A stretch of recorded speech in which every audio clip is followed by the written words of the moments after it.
The cost to become a member is Charging. Forum is a rich group of elitists across the globe who have secret meetings together with a mission to, quote, engage business, political, academic and other leaders of society to shape global, regional and industry agendas, end quote.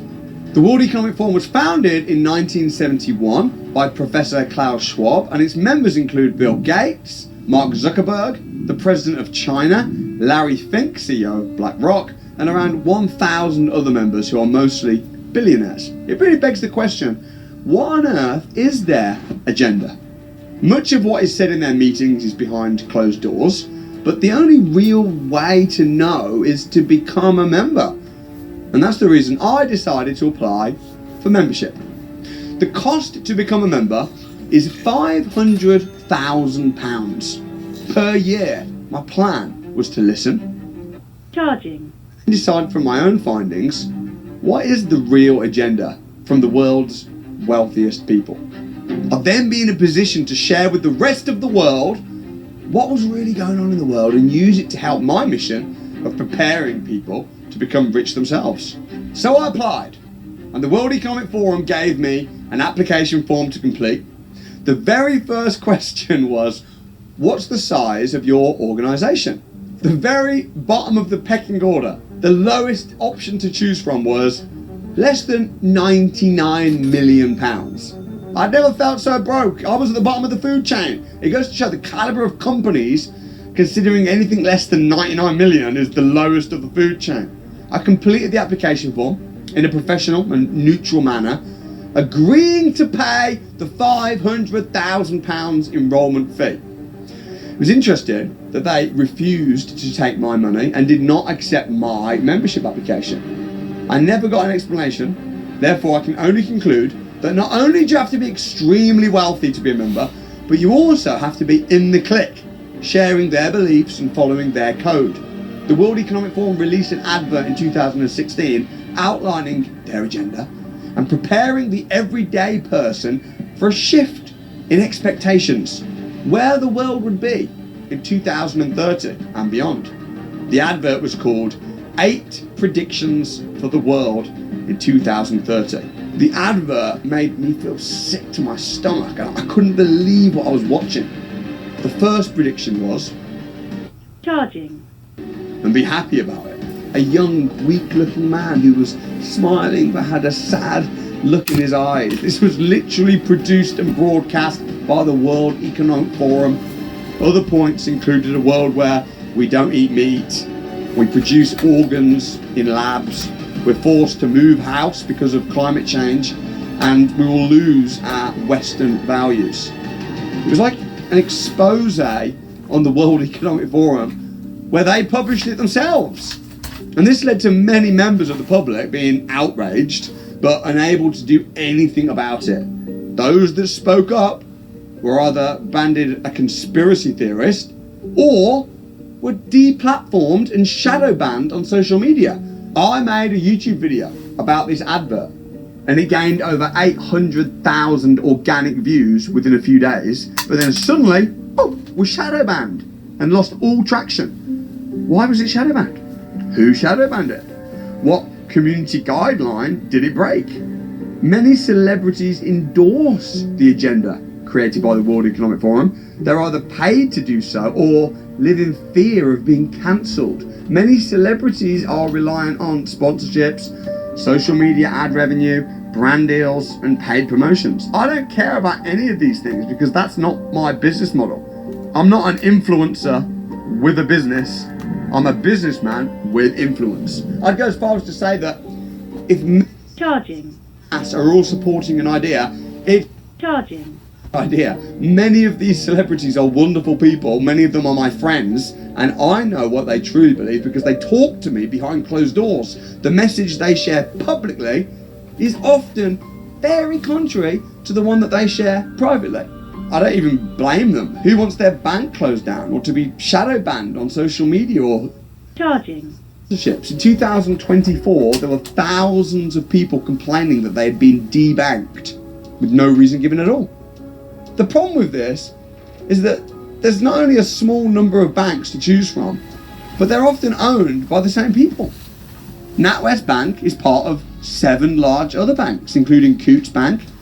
Nigel Farage, leader of Reform Party, was famously or infamously debanked from Coutts Bank.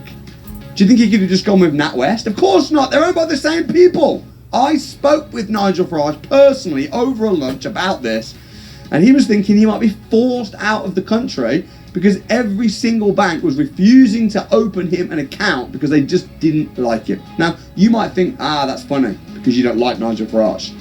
And whilst I don't agree with many of his views on immigration and the like, he's not alone.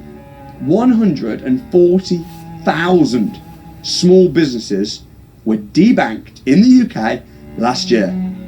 Without a bank account, you can't make or receive payments. You can't run a business. Nobody should be debanked without a serious reason, and the bank shouldn't have a monopoly with so much power. When the billionaires tell us, you will own nothing and be happy, what they're really saying is, we will own everything and be even happier. And their defense to that ridiculous, spooky statement was that ownership will become a thing of the past and leasing will become more preferred.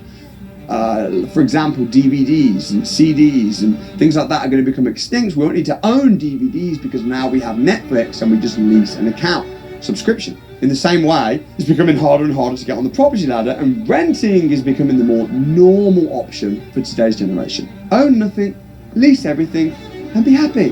But there's a huge problem with that, because you can now be cut off at any minute from everything. Similarly to how Netflix decided it would no longer supply Netflix to Russians. Another flaw in this logic of owning nothing is that in order for the world to function, somebody must own it. So who will that be? The rich people, of course. They'll own the houses. They'll own the subscription models, the farms, the food, the land, the business. Meanwhile, you and I will lease it and will be a reliable, lucrative customer, wholly reliant on the services you rent. And if you step out of line, bang, you'll get deplatformed and cut off from everything. This is about not just ownership, but also complete control. I don't think the World Economic Forum is a group of sadistic people who enjoy hurting people.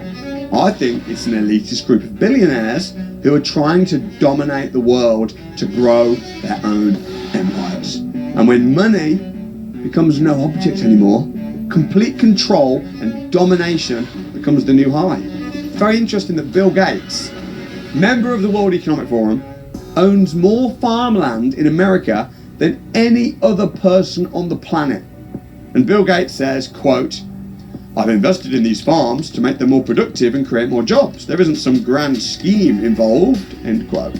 And I like Bill Gates. I respect him as a businessman. I'm sure we'd get along just fine if we had a lunch. But he's part of the World Economic Forum, which is promoting owning nothing. Meanwhile, he and other members of the forum have a complete monopoly, not only on land, but also on food supply with farms. In 2021, a new company started called Citra Living. This is a company that's swiftly buying up as much residential property in the UK as it possibly can. And Citra Living's goal is to become the UK's largest landlord.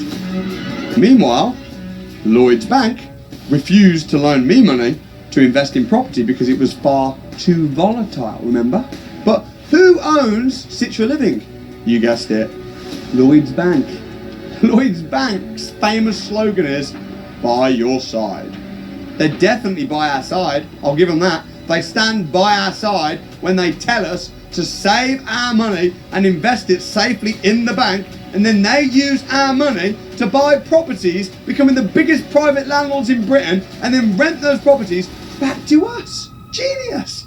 It also goes without saying that Lloyds Bank Group is also a member of the World Economic Forum, and the majority of leading banks such as Barclays, Citibank, Goldman Sachs, JP Morgan and HSBC are too. The next time you get accused of being a conspiracy theorist, ask the person accusing you, what's the difference between a theory and a conspiracy theory?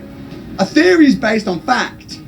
It's not a conspiracy theory. The very term conspiracy theory was created by the government to label and discredit the people who are simply asking the difficult questions to them. Isn't it interesting? Conclusion, the World Economic Forum is hell-bent on ensuring you will be happy with nothing. Meanwhile, they're buying up the planet. And they need you and me as customers and consumers and workers and slaves. And if you challenge them, you'll be deplatformed and banded a conspiracy theorist. These are not theories, these are facts.